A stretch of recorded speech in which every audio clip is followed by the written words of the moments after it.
Hi, it's Nick from the Run Testers, and in this video we're going to be comparing the Adidas Adios Pro 2 and the Nike Vaporfly NEXT 2.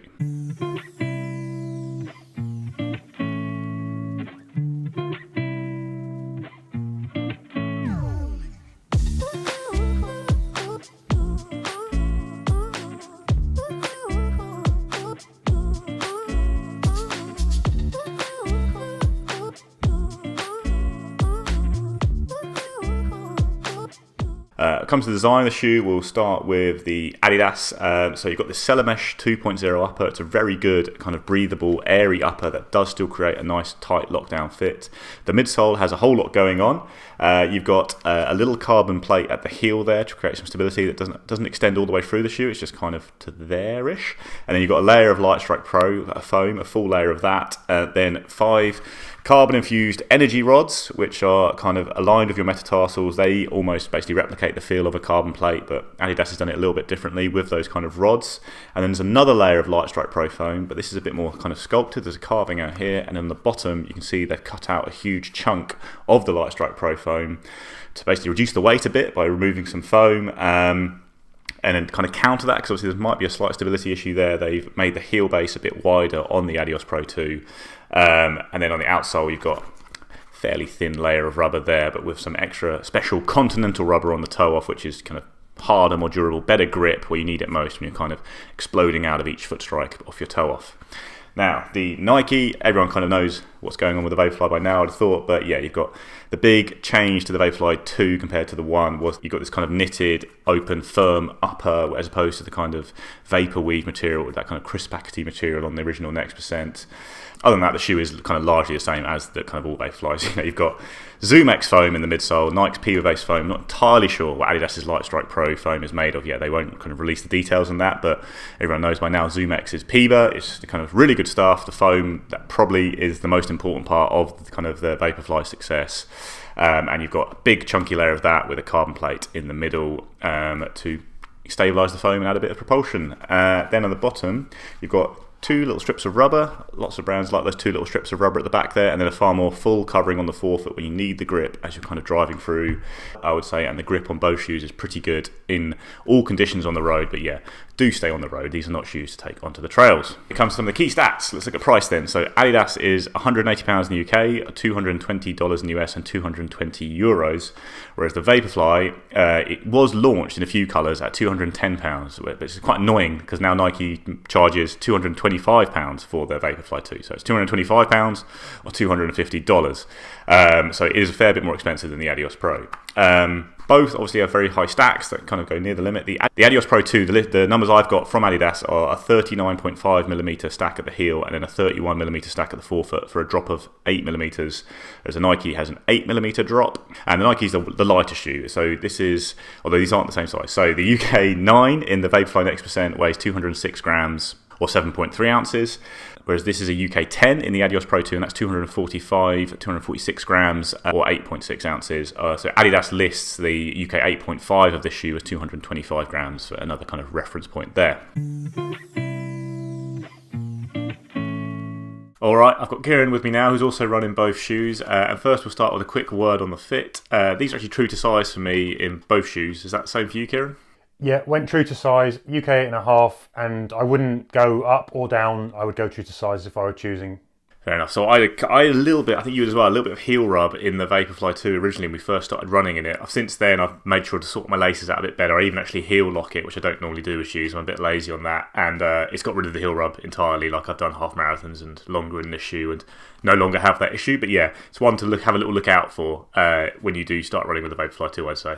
Yeah, I had exactly the same experience on one of my early runs, like a half marathon. Deep into that run, started to rub on the heel, but next time out, sort of adjusted the laces, pay particular attention. I think that's something you have to do with both of these shoes, is actually when you're first putting them on, pay close attention to how you're lacing them down to get that right kind of fit and that feel, because you will get some movement. Often, it might be handy actually just to walk around in them sort of for a few minutes before you do. I've often found, like if I've gone to a race, especially with the Vaporfly, that by the time I get to the race, I need to relace the shoes because they've adjusted. So I think that both shoes, I think, need a little bit of work in terms of getting the right kind of fit.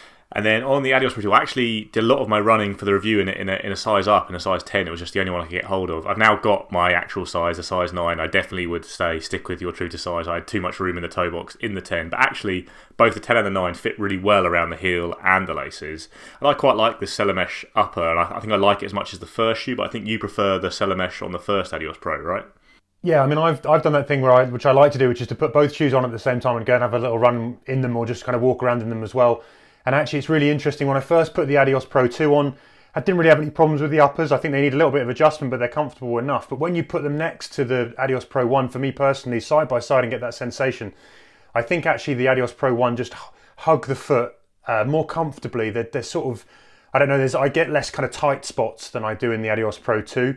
I also sort of think that the tongue makes a bit of a difference. I think in an earlier review, I kind of said that the Pro 2 had a different sort of better tongue that wraps better, but actually, having kind of looked back, I think the tongue on the 1 kind of just hugs over that top bit of the foot better and causes kind of less pinching when you're lacing down tight. So yeah, shoes to take care with, but broadly, we're pretty happy. True to size, you can get rid of the issues, but yeah, a few little pointers to look out for.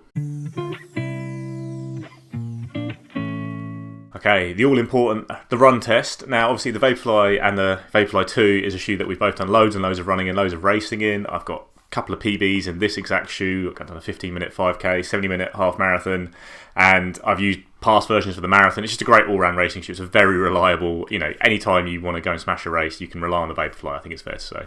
Yeah, I mean, there's a reason why when you turn up at the start of a race line, you look around, there's a sea of these shoes on people's feet, even though you've got the Vaporfly and you've got the Adios Pro 1 kind of in circulation. I've run PBs in this twice, kind of, and it is still kind of a marathon shoe that I think is sort of really reliable in terms of giving you that extra kind of response, giving you, I think, comfort over those kind of marathon distance miles. You know you're going to have a good kind of fast run in this. It's going to do the job that you want it to do. So Vaporfly 2, it's a hard one to beat, really. I think it's still kind of way up there when it comes to marathon race shoes when I'm thinking about what I'm going to choose. Yeah, and for me, I think it's exceptionally versatile as well. It's a shoe I really like using for 5K. I would use for a marathon. I think I probably just prefer the Vaporfly, but it's a fantastic marathon shoe as well. And that's what I think really helps it stand out, is how versatile it is, because it is so lightweight and nimble on the foot at times, which does help with those kind of shorter races. I'd also say, some people bring this up quite a lot, but I think this feels pretty much the same underfoot as the Vaporfly 1. Both great shoes. I never really noticed a big difference between the two generations. I don't know if you noticed anything between the 1 and the 2. Not really. I've run better in the 2, but maybe I trained a bit harder. But yeah, I wouldn't say there's, for me, any kind of discernible difference between the way the foam works. I feel like they've got a similar ride. Yeah, definitely. And then comparing them to the Adios Pro 2, so I've really enjoyed using the Adios Pro 2. I will say, I think it's a shoe that's probably slightly less versatile than the Vaporfly. I think it's built more for kind of longer stuff. It's very comfortable, really nice cruising along at half marathon and marathon paces. I think it's quite a forgiving shoe, very cushy, just really nice. And I have enjoyed kind of using it. I did a park run in it, I've done a half marathon race, and I was pretty impressed by how kind of quick but also comfortable it is. Yeah, and I've used it in I've run a couple of marathons in it. One when I was sort of running particularly kind of slow on very, very, or at least kind of on very tired legs. It was the 6th marathon out of 7 when I did 7 marathons in 7 days. I was testing a lot of shoes, and it was a pleasure actually on that day where I was kind of worried about, the fatigue in the legs. And I think I was getting an awful lot back from this shoe, which made that run so much more manageable than it would have been otherwise. It actually sort of helped me to run faster. I was running on that day with someone who was running at a faster pace than I really, really wanted to on the day. But I kept step with them, and actually at the end of that race kind of didn't feel quite as fatigued as I had done in some of the earlier runs with different shoes on. Now I think you are kind of getting, I think there's good kind of punch, there's good response, there's actually, it's a good marathon shoe. One thing I would say though, when I put this up against the Vaporfly 2, is I feel like there's a little bit less kind of stability in this shoe. Now, you've got these shoes, when you first put on the Pro 1, you kind of definitely felt that it kind of tipped you out to the lateral side. It also sort of tips you up, I think, onto your toes, but you're getting, I think, a little bit of kind of rolling motion from side to side that I don't get when I'm using the Vaporfly 2. I also think that maybe there's a little bit more of a platform with the Vaporfly 2 when I'm running. I feel a little bit more kind of like it's not firm shoe, but it's a firmer shoe, and I think there's a little bit more kind of ground contact, which is something that I really like as a runner. And that kind of, when you talk about the margins about how these shoes operate, I think that's one thing that sort of makes me think that the Vaporfly 2 has still got an edge for me when I'm trying to sort of go out and run or race the marathon. Yeah, I agree. There is some stability concerns with the Adidas Pro 2. I think it's definitely more apparent when you are, easing off. You're not fully on the gas. You're not, really thinking about racing on top form. I did a run where I kind of rolled through with a friend. We were just chatting early on. We started at a slow pace. We're going to build up the pace later. But early on, I was getting a couple of little turny ankle things. So I was running at a slow pace in the shoe. And actually, you do need to kind of push it a bit in the shoe. To get the best out of it, I think when I did that half marathon, it changed my perception of the shoe quite a lot, both in terms of just overall performance and stability. Like, it was a half marathon not on closed roads, so I was up and down on pavements, dodging stuff, all that kind of thing, very up and down hilly, and had no stability concerns. I also worried if it was a bit kind of big and slightly cumbersome compared to the Vaporfly, but actually going up hills, it was very, very fast, very nimble, and then coming down them, you got a lot of protection and bounce back from the foam. And yeah, Jerry, I had a really good race, and it really, actually, I like the shoe already, but it made me kind of love it almost, and a shoe that I would kind of maybe line up for those longer races. Obviously helps that when at the end of the race you get one of these. And what have you got there? What have you got there, Nick? That's a little prize for winning the race. But when you win a race in a shoe, it does make you feel quite good about it. And one thing that was really apparent, I was a back-to-back weekend. I was having a little bit of fun. I raced a 10K on a Saturday, raced a half marathon on the Sunday, and my legs felt so fresh at the end of it in this shoe, far more so than they felt at the end of the 10K on the Saturday in the Adios Pro 1. I do think this is a much smoother, more protective shoe than the Pro 1.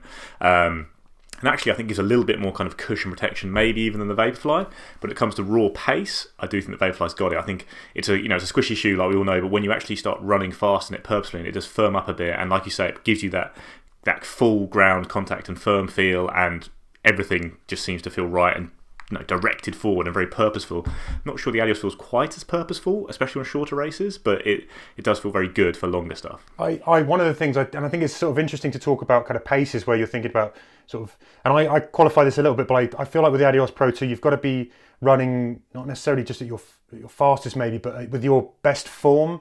I feel like I have to, if I'm concentrating and I'm working on my foot placement, I'm thinking about, actually landing right and getting some good propulsion out of these shoes, and often that happens when I'm running fastest. My form tends to be better when I'm running faster.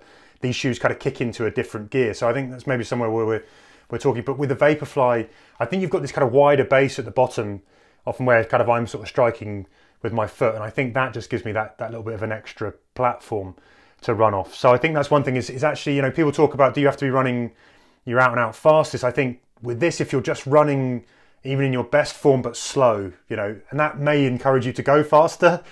Do you know what I mean? But it's or run, or remain a little bit fresher for longer. But I think that's when it sort of comes into its own, when you're actually sort of really concentrating on how you're running. Often on a good race day, that's going to be what you're doing. That's when you're sort of zeroing in and you're shooting for a PB. And maybe that's where this shoe comes into its own. Yeah, I'd say actually in general that Adidas has done quite a good job of designing the heel and kind of lockdown around the midfoot of the shoe. I have quite a narrow foot and I wasn't swimming around in a size 10. I got a really secure fit, and that made me feel a bit more confident about going and pushing the pace. And it's even better in my correct size. There's one other thing that I think is worth drawing a comparison from these two shoes, and that's just about how they kind of fit around the heel. I think the Adios Pro 2, it has a little bit more of a traditional collar. I mean, it's by no means sort of excessively padded. It's still a stripped back kind of racing shoe here, but you're getting a little bit more padding, and I think that kind of, for me, it sort of adds a little bit of comfort, a little bit more protection for the heel, whereas you've got, you've obviously got this bit of foam that's kind of stuck in a little bit lower down on the Vaporfly, and that's maybe you've got this kind of loose edge at the top, which, potentially if you're not locked down like we were talking about, you maybe causes some of that kind of lower kind of Achilles sort of cutting that you might get. But so if you prefer something with a little bit more of a traditional kind of heel collar and padding, then this one is maybe one to go for. Right, on to the verdict, and we'll have a bit of discussion, but obviously the key question here is, it comes to it, you're a race, you've trained all year, you're going to nail this marathon, what shoe, or other race, what shoe are you going to put on your foot out of these two with money no object? Oh, I think it's still, for me, it's kind of an easy one, and it's going to be the Vaporfly 2. As you said, if you've raced well in the shoe, it's quite hard to move on, but I still think that this shoe, I've run PBs in it, I still think that it does everything that I want it to do in terms of shooting for a PB on race day, particularly over the marathon distance. It's reliable, I know what I'm going to get from it, it's got the good kind of punch and response, it's got that good kind of platform for me, and I just know that if I'm feeling good, this shoe is going to make the other goodness happen when I get out there and try and kick on for those PBs. It's going to do the job that I need it to do. So for me, it just edges it. This is still a great shoe, And I think, we'll talk about the cost and the value here in a bit, but, so Adios Pro 2 is still a good marathon shoe, and I would have no problem racing in it, but in the marginals, Vaporfly 2 for me. Yeah, I'd agree. Like, it's an easy shoe to recommend, the Vaporfly, not only from personal experience, which is pretty much all been positive, but also just like you say, the sways of runners using it. Everyone seems to like it. Like, it's a lot of money to invest. So if you want to give the most kind of likely one to please anyone, it will be the Vaporfly 2. And like I say, it is that really nice versatile shoe. I know you don't care about like shorter races, but lots of runners do like 5, 10, half marathon as well as marathons, and it's really equally good across the range. Whereas I do think the Adios Pro is tilted a bit more towards those longer races. But at those longer races, it is pretty close, and we are always talking about quite fine margins with a lot of the super shoes. When you get to kind of top bracket of super shoes, they're really all going to do a great job. And we did mention price just there, and I think that's where the Adios Pro 2 can really make some ground back up. It is £180. It's not a cheap shoe, but it's a fair bit cheaper than the Vaporfly 2, which is now kind of £225. Can find some sales. Initially it was £210, but yeah, really it's £225 at RRP. So that's a fair bit saving on a shoe that I think if you're really focused on a big marathon, you're going to get pretty much just as much performance out of, I'd say. Yeah, I mean, that's the thing. If you're on a budget, or you're looking at something that's a little bit more budget friendly, and you're racing a marathon, I do think this shoe is going to give you everything you need, really. And we are sort of talking about the margins here. So